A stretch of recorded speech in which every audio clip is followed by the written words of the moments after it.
Don't expect a single dollar of this estate, you idiot. My lawyer's going to bury you in court." My father's voice slammed across the probate courtroom so hard that even the clerk behind the desk stopped typing. A few people gasped softly. Someone in the back muttered, "Jesus Christ." I didn't react. At 78 years old, Richard Carter still knew how to command a room. Thick silver hair, expensive gray suit, gold watch visible beneath his cuff. Even sitting down, he carried himself like a man who believed the world belonged to him.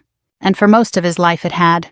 3 construction companies across coastal Georgia, commercial properties, rental homes, a marina outside Savannah. More money than anybody in our family ever thought possible back when my grandfather was fixing shrimp boats for cash. But money had changed my father.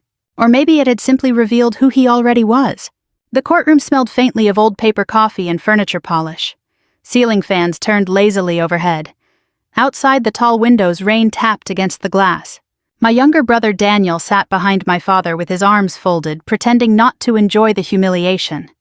My sister Linda stared down at her lap, avoiding eye contact completely. I stood alone at the petitioner's table, just the way they wanted it. My father pointed at me with a trembling finger. "She abandoned this family 20 years ago," he snapped at the judge. "Now she shows up wanting a payout? Absolutely not." The judge, an older woman named Harriet Coleman, adjusted her glasses calmly. "Mr. Carter," she said, "you will lower your voice in my courtroom."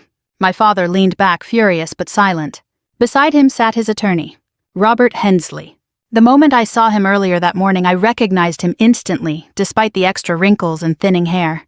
Robert still had the same sharp jawline, same careful posture, same habit of folding his hands together before speaking. For the first 15 minutes of the hearing, he hadn't looked directly at me once. That told me everything. He already knew who I was. I slowly turned toward him now. "Robert," I said quietly. His eyes finally lifted. The room suddenly felt very small. "Do you remember me?" For a second, nobody moved. Then all the color drained from his face. His mouth opened slightly. "Wait," he whispered. My father frowned. Robert stared at me like he'd seen a ghost. "Ma'am," he said carefully, "you were Navy JAG." The courtroom went silent.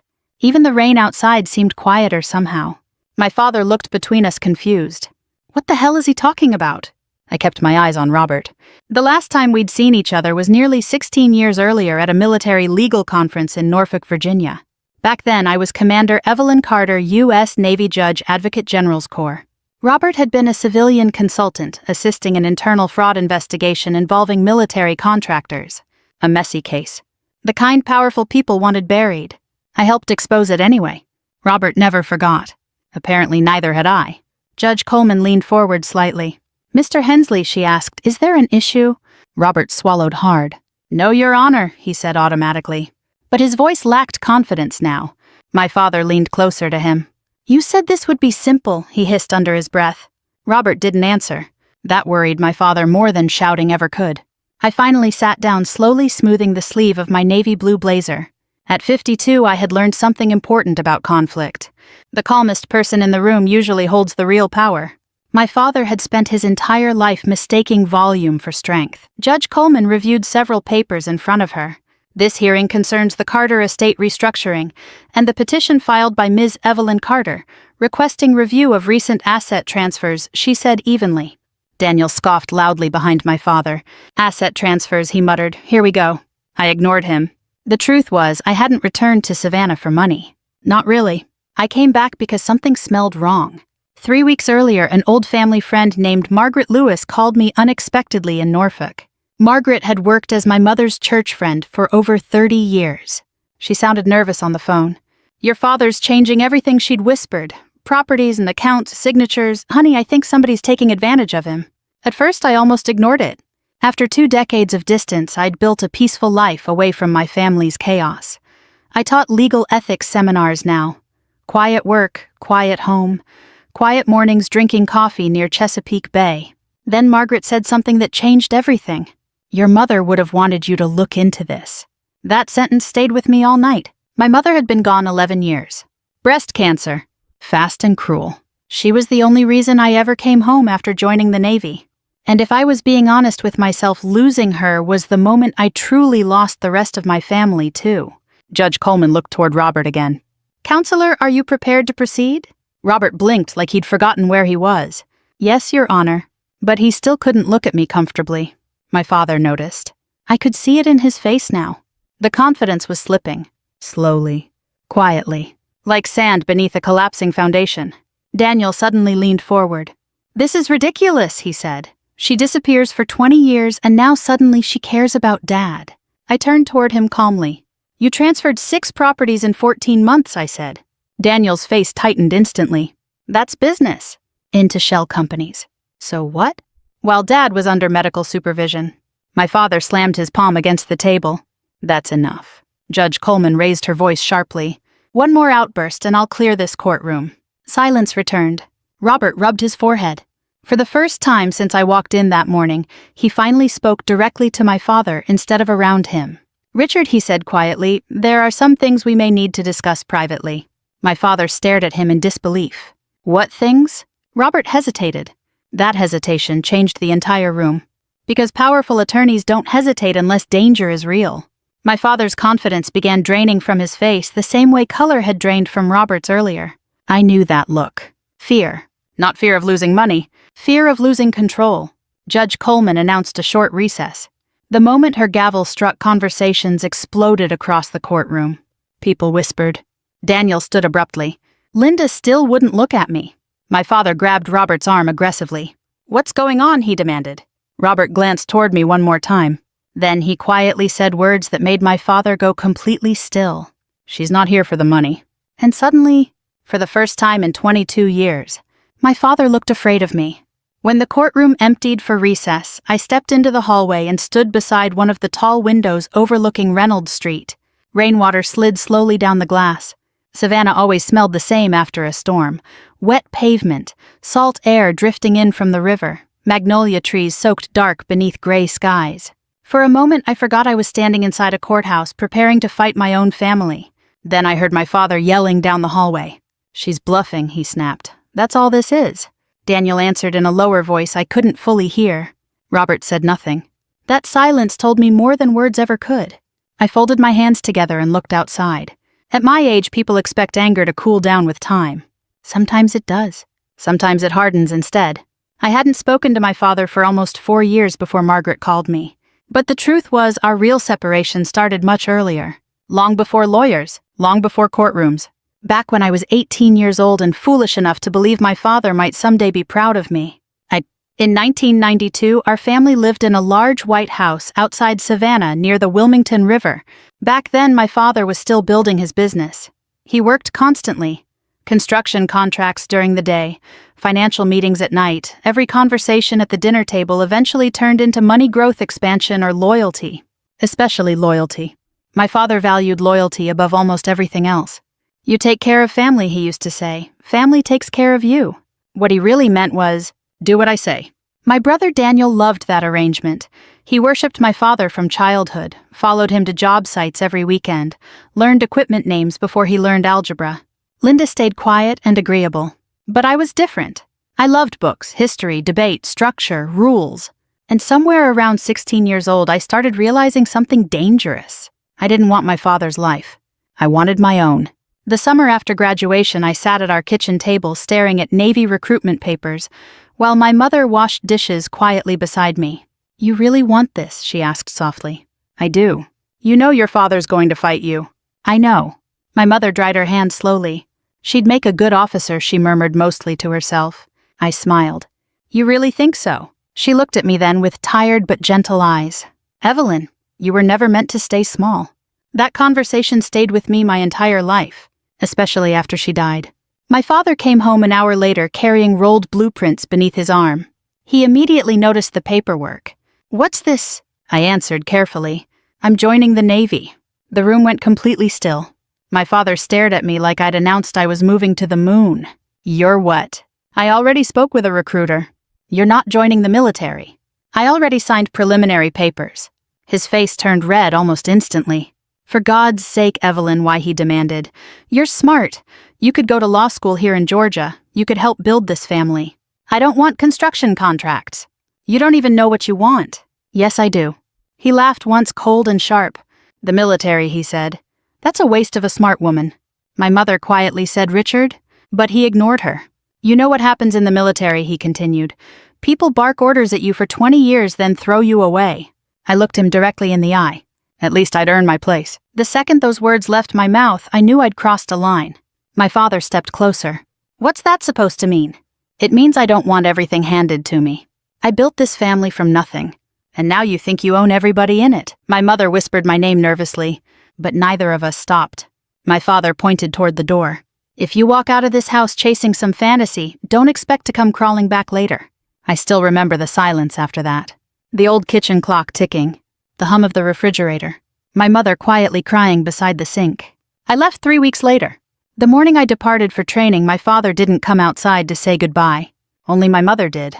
She hugged me so tightly I could barely breathe. "You call me whenever you can," she whispered. "I will." "And Evelyn?" "Yeah. Don't let hard people make you hard too." I nodded back then like I understood. Truthfully, I didn't. Not yet. The Navy changed me. Not in the dramatic Hollywood way people imagine. No heroic music, no perfect victories. Mostly it changed me slowly. Early mornings, long deployments, endless discipline, responsibility. I learned how to stay calm under pressure, how to speak carefully, how to read people before they spoke. Eventually, I attended law school through the military program and entered JAG. That was where I finally found purpose. Military law isn't glamorous work. Half the time you're dealing with exhausted young service members making terrible decisions far from home. The other half you're dealing with powerful people trying to protect themselves. I became good at seeing through lies. Maybe because I grew up around them. Over the years, I handled fraud investigations, misconduct hearings, and contract abuse cases involving military suppliers. That reputation spread. By my 40s, younger officers sought my advice regularly. Meanwhile, back home, my father told people I'd abandoned the family. Margaret once admitted church members whispered about me constantly. "Richard acts like you betrayed him personally," she'd told me years earlier. Maybe I had. Or maybe I simply refused to belong to him. I came home only once for longer than a weekend. My mother's funeral. I still remember standing beside her casket while rain hammered the church roof. My father never cried publicly. Not once. But after the service, when everybody else left, I found him alone in the fellowship hall, staring at one of her photographs. For a moment he looked very old, very tired. I almost walked over. Almost. Then he spoke without turning around. "You leaving broke her heart." The words hit harder than any scream ever could. I left the next morning before sunrise. And after that, years passed, quietly, until Margaret's phone call dragged me back to Savannah once again. Back to courtrooms, back to old wounds, back to my father. A soft voice interrupted my thoughts. "Commander Carter." I turned from the courthouse window. Robert Hensley stood several feet away holding a paper cup of coffee. He looked uneasy, older than before.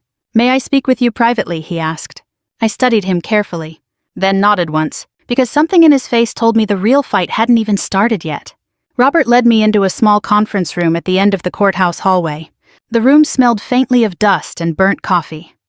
One long wooden table sat beneath harsh fluorescent lights, and a faded American flag leaned awkwardly in the corner beside a filing cabinet. For a few seconds neither of us spoke. Robert closed the door carefully behind him. Then he let out a slow breath. "Well," he muttered, "this is one hell of a reunion." I stayed standing. "You look nervous." "That's because I am." He gave a tired little laugh and loosened his tie slightly. 16 years earlier, Robert Hensley had been one of the sharpest civilian attorneys I'd ever encountered.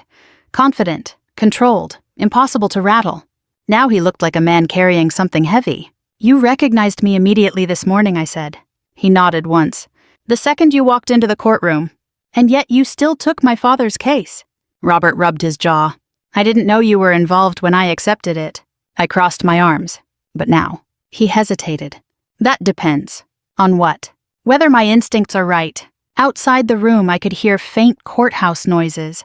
Phones ringing, shoes against tile floors, somebody coughing somewhere down the hall. Real life continuing while families quietly tore themselves apart behind closed doors. Robert finally pulled out a chair and sat down heavily. "You remember Norfolk?" he asked. "I remember the contractor fraud case." His expression darkened immediately. "That investigation destroyed careers." "No," I corrected calmly. "Corruption destroyed careers." He gave me a long look. "You always talked like that." "That's because I was usually right." A faint smile touched his face despite himself. There it was. Recognition. Respect. Maybe even fear. Not fear of me physically. Fear of what I represented. Truth. Robert leaned forward slightly. When I saw your father's estate records last month, he said quietly, something bothered me. I said nothing. He continued. Large property transfers, sudden LLC formations, medical authorization changes, power of attorney revisions. My stomach tightened slightly. Exactly what Margaret warned me about. How bad, I asked. Robert lowered his voice further. Bad enough that I started making copies. Now that surprised me. Why? Because your brother Daniel pushes too hard. He paused. Men who are honest usually don't panic every time paperwork gets reviewed. I looked toward the door briefly before answering. Daniel always wanted Dad's approval. Robert nodded. I noticed. There was another silence. Long. Measured. Finally, Robert said something unexpected. You know, after Norfolk, people talked about you for years. I raised an eyebrow slightly. I'm sure not kindly. Actually, he shook his head slowly. Most people respected you. That caught me off guard more than I wanted to admit. In military law, respect rarely comes directly. Usually it arrives disguised as caution. Robert looked down at his coffee cup. You walked into rooms full of powerful men and never once acted intimidated. I was intimidated constantly. Could have fooled me. I almost smiled. Almost. He reached into his leather briefcase and slid a thin folder across the table toward me. I probably shouldn't do this, he said quietly. I opened it carefully. Photocopies. Property deeds. Transfer records. Bank authorizations, and one signature page that immediately made my chest tighten. My father's signature looked shaky, unnaturally shaky. I looked up slowly. When was this signed? 6 months ago. He was hospitalized 6 months ago. Robert nodded grimly. Exactly. I turned another page. One of the waterfront rental properties had been transferred into an LLC connected to Daniel. Another commercial property showed partial ownership reassigned to a woman named Teresa Molina. I frowned. Who's Teresa Molina? Your father's in-home caregiver. That landed hard. I stared at him. You're telling me my father transferred property ownership to his caregiver. 40% stake in one holding company. That makes no sense. It gets worse. Robert slid another paper toward me. Medical scheduling records. Neurology appointments. Medication adjustments. Cognitive evaluations. I felt my heartbeat slow the way it always did before difficult legal confrontations. Cold. Focused. How bad is his condition? I asked quietly. Robert hesitated carefully this time. Some days he's perfectly sharp, he admitted. Other days? He stopped. Other days? He forgets conversations. I looked down at the documents again. My father had always terrified people with his memory. Numbers, dates, contracts, debts from 30 years earlier. The idea of him forgetting things felt almost impossible. And suddenly, beneath all my anger, I felt something else. Sadness. Robert studied me carefully. You still care about him, I answered honestly. I don't know. He nodded like that made perfect sense. At our age, emotions become less simple than younger people imagine. Love and resentment can live inside the same heart for decades. Robert leaned back in his chair. There's more. He reached into his briefcase again and removed a sealed envelope. Yellowed with age. My breath caught instantly. I recognized the handwriting before he even handed it to me. My mother's. How did you get this? Margaret Lewis. Of course, Robert explained quietly. She gave it to me last week after she learned I represented your father. My fingers trembled slightly as I took the envelope. On the front, written in faded blue ink, were 6 words. For Evelyn if things go wrong. Suddenly, the room felt too small. Too warm. My mother had died 11 years earlier. And somehow, she had seen this coming. Robert stood slowly. I haven't read it, he said respectfully. I nodded without speaking. After a moment, he moved toward the door. Then he stopped beside it. There's something else you should know, he said. I looked up. I withdrew from representing your father 10 minutes ago. That surprised me again. Why? Robert opened the door halfway before answering. Because I've spent 30 years practicing law, he said quietly. And whenever decent people start hiding paperwork, he looked directly at me. Ugly truths usually follow. Then he left. I sat alone in the conference room holding my mother's letter while rain continued tapping softly against the courthouse windows. For several minutes I simply stared at the envelope. Part of me didn't want to open it. Because once you uncover the truth inside a family, you can never put it back again. Finally, slowly, I slid my finger beneath the seal.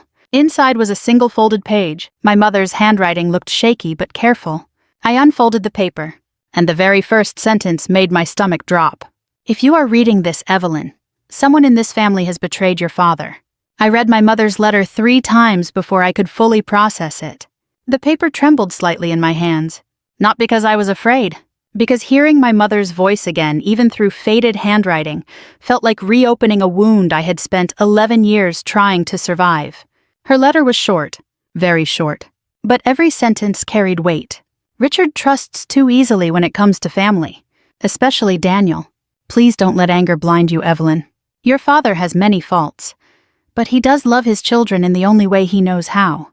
And then the final line, watch the paperwork. That line stayed in my head long after I folded the letter carefully and slipped it into my purse. Watch the paperwork. That was exactly what I intended to do. Court resumed briefly that afternoon, but Judge Coleman postponed the main hearing for another week after Robert officially withdrew from the case. The entire courtroom buzzed with speculation. My father looked furious, Daniel looked nervous. And nervous men make mistakes. As people filtered toward the exits, my father finally approached me directly for the first time all day. He stopped a few feet away, close enough for me to smell his cologne.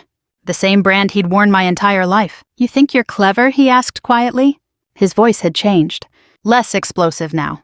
More dangerous. I met his stare calmly. No, I said, I think something's wrong. There's nothing wrong except you coming back here stirring up trouble. You transferred property to a caregiver. His jaw tightened instantly. That was my decision. Was it? His eyes flashed with anger. Then, before he could answer, Daniel stepped between us. She's trying to manipulate you, he snapped at my father. That's what she does. I looked at my brother carefully.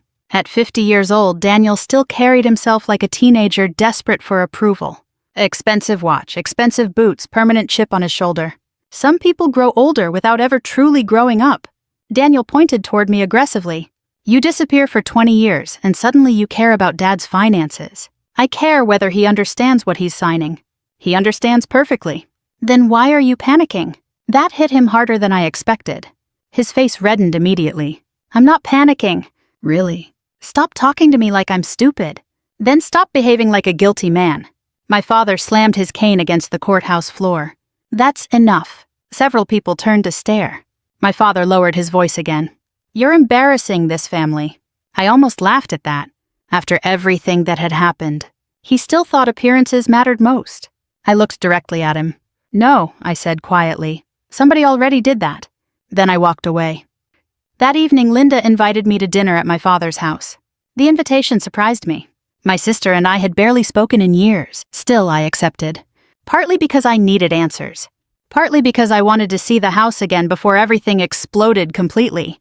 The Carter house looked smaller than I remembered. Age does that to childhood places. The white paint near the porch had started peeling. Several shutters hung crooked. The giant oak tree beside the driveway still stood tall, though now its branches sagged heavily with Spanish moss. I parked beside Daniel's truck. Of course he was already there. Inside the house smelled like roast chicken coffee and old wood polish. Memory hit me hard the second I walked through the front door. For one dangerous moment, I almost expected my mother to appear from the kitchen drying her hands on a towel. Instead, Linda greeted me awkwardly. You came. You invited me. She nodded nervously. Linda had always hated conflict. As children, she survived our family by staying invisible. We sat around the dining room table 30 minutes later. My father at the head, Daniel beside him, Linda across from me. The tension felt thick enough to touch. Nobody spoke much at first. Silverware scraped plates. Ice clinked softly inside water glasses. Finally, Daniel broke the silence. So what exactly do you want, Evelyn? There it was, straight to the point. I set down my fork carefully. The truth, he scoffed. No, you want revenge. That too, I admitted calmly. Linda looked startled by my honesty. My father stared at me coldly. You always thought you were better than this family. I shook my head slowly. No, I said. I just wanted a life that belonged to me. You abandoned your mother. That landed like a punch. Even after all these years, he still knew exactly where to cut. I answered quietly. I called her every week. You left her here alone. I left because staying here was suffocating me. Daniel leaned back in his chair. There she goes, blaming Dad for everything. I ignored him and looked directly at my father. Did you know Daniel transferred waterfront properties into shell companies? The room froze instantly. Daniel slammed his hand onto the table. Jesus Christ. Linda looked between us anxiously. My father frowned. What shell companies? Daniel answered too quickly. Tax planning. I watched my father carefully then. Really watched him. The confusion in his face looked genuine. Not staged. Not manipulated. Genuine. And suddenly I realized something terrifying. He truly might not know everything happening around him. Daniel kept talking rapidly. It's standard business structuring. Ask any accountant. I looked at my father. Did you personally review every transfer document? Yes. When? What? The waterfront transfers. When did you review them? My father hesitated. Just briefly. But long enough. Daniel jumped in immediately. Dad doesn't need to answer interrogations at dinner. I leaned forward slightly. Why are you so afraid of questions? I'm sick of your attitude. And I'm sick of lies. My father suddenly gripped the edge of the table hard. His breathing changed. Sharp. Uneven. Linda stood immediately. Dad? For one frightening moment I thought he might collapse. I moved beside him instinctively. Old training. Old reflexes. Slow breaths, I said calmly. Daniel grabbed my arm angrily. Don't touch him. I pulled free instantly. He needs to sit back. Stay away from him. My father looked disoriented now. Sweat gathered near his forehead. Linda rushed for his medication while I steadied his chair carefully. It's okay, I told him quietly. Just breathe. For a moment. Just one moment. He looked at me not like an enemy, but like a tired old man. After several minutes, his breathing settled again. Nobody spoke. The room had changed. Completely. Then something happened none of us expected. From the hallway outside the dining room, we heard voices. Daniel's voice earlier that afternoon. Recorded. Muffled but clear enough. My father frowned. What is that? Linda looked confused. But I recognized the sound immediately. A phone recording. And then Daniel's recorded voice said words that turned the entire room cold. He barely remembers half the paperwork anyway. Silence. Absolute silence. Daniel went white. Slowly. My father turned toward him. And for the first time all evening, my brother looked afraid. The recording changed everything. Not loudly. Not dramatically. That's the strange thing about families falling apart. The worst moments often happen in complete silence. My father sat motionless at the dining room table, staring at Daniel like he didn't recognize him anymore. Linda looked close to tears. Daniel, meanwhile, shifted instantly into survival mode. That recording's out of context, he snapped. You don't even know what conversation that came from. I looked toward him calmly. Then explain it. I was talking about stress. Dad forgets things sometimes because he's overwhelmed. My father finally spoke. You recorded me? Daniel blinked rapidly. No, Dad, listen. You recorded private conversations in my house. It wasn't like that. The anger in my father's face slowly faded into something worse. Disappointment. At his age, disappointment carries more weight than rage ever could. Linda quietly admitted the truth a few moments later. She had recorded the conversation accidentally while trying to save voicemail instructions from Daniel about caregiving schedules. The phone had remained recording in her purse. Nobody planned to hear Daniel say those words. Sometimes truth exposes itself without permission. Dinner ended shortly afterward. My father retreated upstairs without another word. Daniel stormed outside furious. Linda sat alone at the kitchen table, staring into space while I helped clear dishes in silence. Finally, she spoke softly. I think he's been controlling everything for years. I stopped drying a plate. You knew. I suspected. That's not the same thing. Tears filled her eyes immediately. You don't understand what it's like staying here, she whispered. Every day somebody's angry. Every day somebody's manipulating somebody else. I leaned against the counter quietly. Because honestly, I did understand. More than she realized. Linda looked at me carefully. Did you ever hate us for staying? The question caught me off guard. I answered honestly. Number. Then after a pause, I hated that nobody protected Mom. Linda broke down crying after that. Not loudly. Just years of exhaustion finally leaking out all at once. And for the first time in decades, I stopped seeing my sister as part of the problem. She was surviving it too. 3 days later, the final hearing began. Savannah Probate Court was more crowded this time. Word had spread. Family estate battles involving wealthy people always attracted attention in smaller southern cities, especially when rumors of fraud entered the picture.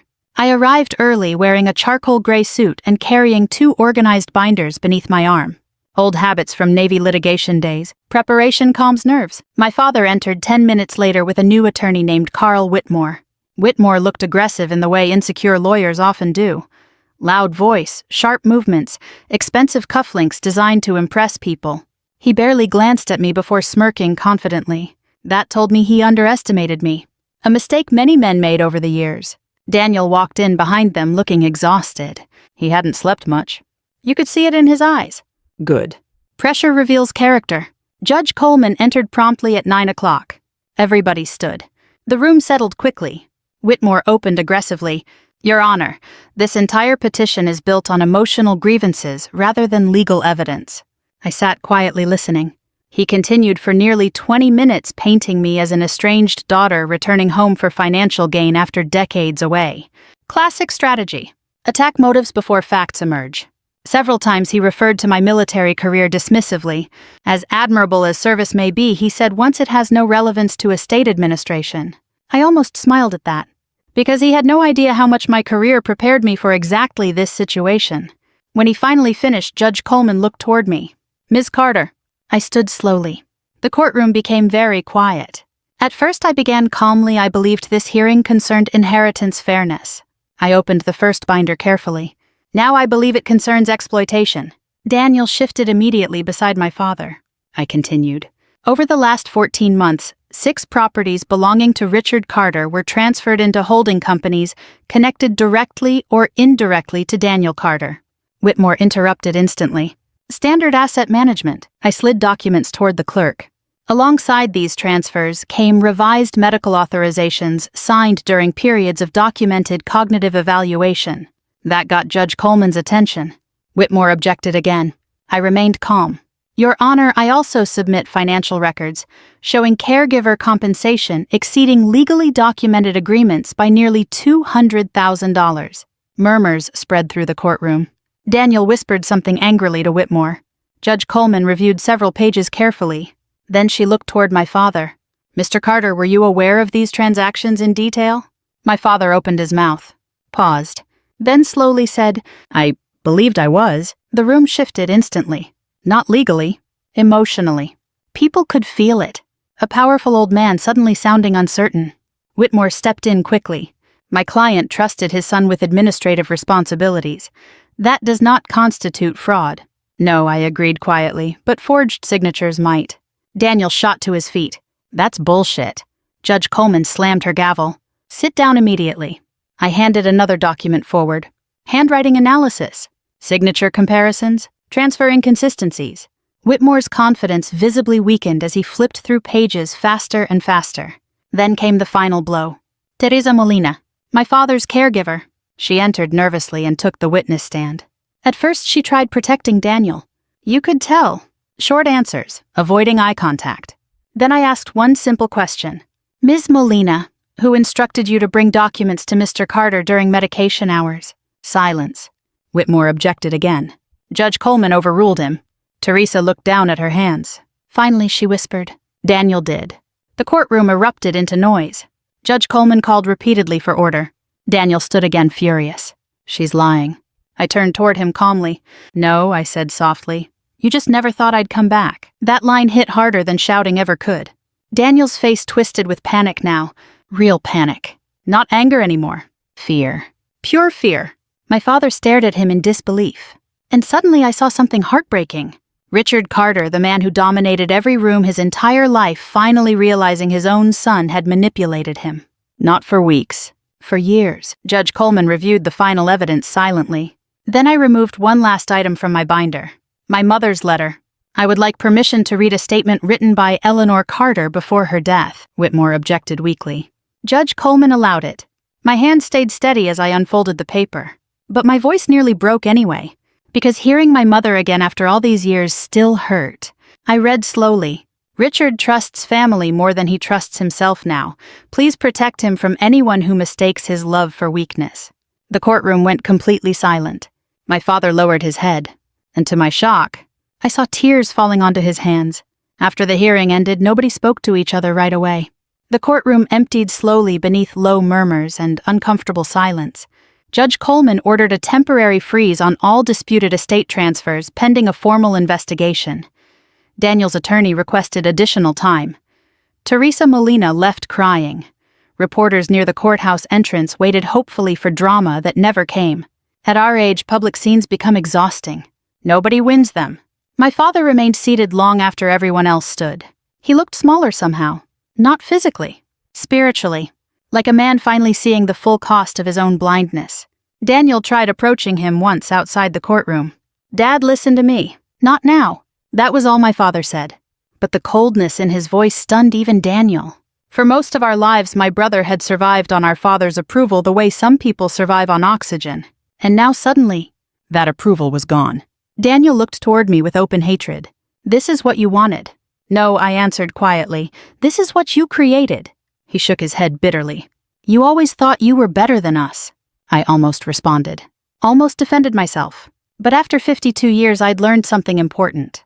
People only hear truth when they're ready for it. And Daniel wasn't ready. Not yet. He walked away without another word. I watched him disappear into the rain outside the courthouse shoulders, tense hands shoved into his coat pockets, like an angry little boy pretending to be a man. Then Linda approached me carefully. "Dad wants to see you tonight." I looked at her. Alone. That evening I drove back to the family house just after sunset. The rain had finally stopped. Wet streets reflected yellow porch lights and passing headlights across quiet Savannah neighborhoods. Everything looked softer after rain, even painful places. My father sat alone on the back porch when I arrived. One lamp glowed beside him near an untouched glass of iced tea. The old wooden swing creaked gently beneath his weight. For a second, seeing him there reminded me painfully of childhood summers when he still laughed easily, before money hardened him, before pride swallowed everything. He didn't look up immediately when I stepped outside. "You still walk quietly," he said. "Military habit." I sat across from him without speaking. Crickets hummed softly in the darkness beyond the yard. Finally he exhaled heavily. "I should have listened to your mother more." That sentence alone shocked me. My father almost never admitted mistakes. Not small ones. Certainly not life-sized ones. I stayed quiet, letting him speak at his own pace. Old men who spent decades controlling conversations don't surrender words easily. After a while he rubbed his hands together slowly. "You know what the worst part is?" he asked. "What?" I think some part of me already knew. His voice sounded tired. Not angry anymore, just tired. I knew Daniel pushed too hard, he admitted. I knew things felt off sometimes. He swallowed hard. But admitting that would have meant admitting I was getting weak. "You're getting older," I said gently. "That's not the same thing." "No," I agreed quietly, "it isn't." He stared out toward the dark backyard. "When your mother got sick," he paused. "I spent every day terrified." That caught me off guard. My father never spoke openly about fear. I thought if I controlled everything tightly enough, he continued, maybe I could stop life from falling apart. His eyes finally met mine. But life falls apart anyway. There it was. The truth beneath all his anger all these years. Fear. Not hatred. Fear. Fear of losing control. Fear of losing family. Fear of becoming unnecessary. I leaned back slowly in my chair. "For what it's worth," I said, "Mom never blamed you." His face tightened painfully. "I blamed myself enough for both of us." Silence settled again. Soft. Heavy. Somewhere nearby a dog barked in the distance. Then my father surprised me again. "I was proud of you," he said quietly. I looked at him carefully. "What?" "The Navy." He gave a weak shake of his head. I just didn't know how to say it. 22 years. 22 years I'd waited to hear those words. And somehow now that they finally arrived, they didn't feel victorious. Just sad.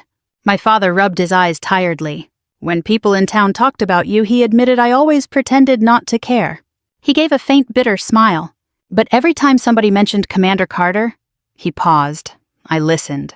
Emotion rose unexpectedly inside my chest. Not anger. Not revenge. Grief. Grief for all the years pride stole from both of us. "You hurt Mom," I said quietly. His eyes lowered immediately. "I know. You hurt me too." "I know that too." For a long moment neither of us spoke again. Then he asked softly, "Why'd you really come back, Evelyn?" The honest answer surprised even me. "Because somebody had to protect you." His face crumpled slightly after that. Not dramatically. Just enough. Age strips performance away from people eventually. What remains is usually the truth. "I spent my whole life respecting strength," he murmured. "But I never respected yours properly."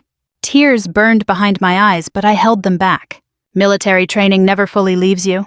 My father glanced toward the dark house behind us. Tomorrow I'm changing the estate again. You don't need to explain that to me. Yes, I do. He looked directly at me. I built this family around money because I thought money kept people together. His voice weakened. Turns out it just gave us more ways to hurt each other. That sentence stayed with me, because it was true. I had seen wealthy families destroy themselves over inheritance, and poor families survive beautifully with almost nothing. Money never creates character. It only exposes it. My father straightened slowly. The house on Tybee Island, he said. Your mother wanted you to have it someday. I shook my head immediately. I don't need most of this. What do you want? I thought about it honestly. Not the money, not the victory, not even revenge anymore. Finally I answered. Mom's letters. His eyes softened. That's all. And the truth. He nodded slowly. Then after a long silence he asked the saddest question I'd ever heard him say. Do you think it's too late for this family? I looked at the old man sitting across from me. A man who had spent decades believing control was the same thing as love. And for the first time in my life, I saw him clearly.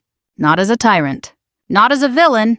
Just as a flawed father who ran out of time before he learned how to say the right things. I answered honestly. No, I said quietly. But it's late. My father died 8 months later. Peacefully. That still surprises me when I say it out loud. For most of my life I assumed Richard Carter would leave this world the same way he lived in it, fighting, shouting, refusing to let go of anything. Instead, he died quietly in his sleep one cold February morning while rain moved across the Georgia coast. Linda found him first. She called me at 6:30. I remember sitting beside my kitchen window in Norfolk holding the phone while dawn slowly brightened the sky outside.